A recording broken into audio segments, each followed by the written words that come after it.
So the idea of the demo we're talking about here is having much more natural interaction in the car. The idea is that people are bringing in more gadgets with them in the car, like they're bringing their phones, their media players, and they're trying to interact with all this stuff while they're supposed to be driving. So if I want to play some music, for example, I could say something like,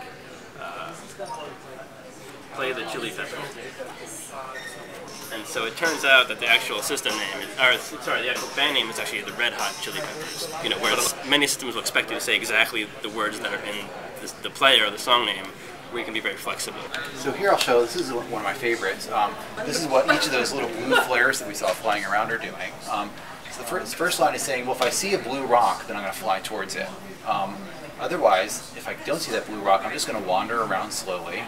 If I bump into the blue rock, I'm going to create one of these yellow flares. And if I see any other kind of rock, I'm going to avoid it. And so you put basically those simple handful of rules together, and you get what seems like almost intelligent fireflies that are chasing each other around on the screen. We're really presenting this as a creative tool that the kids can use to build their own ideas. And so it's really important to us that the kids are able to make something that is their own statement, it's their own look and feel, and it's their own type of gameplay.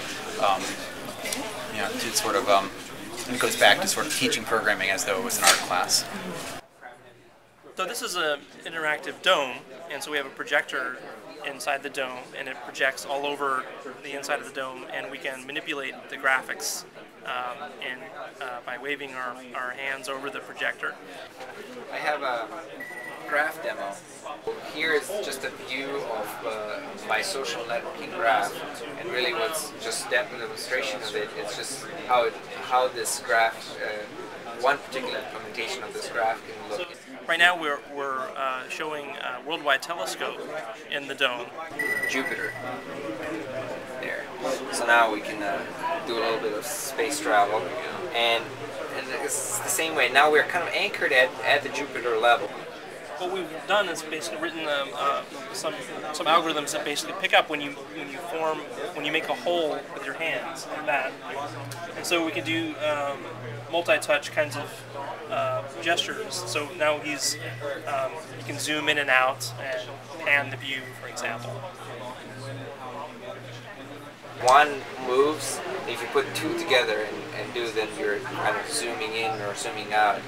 Just right now using our free hands and a little bit of software technology, we did a travel all the way to the edge of the known universe.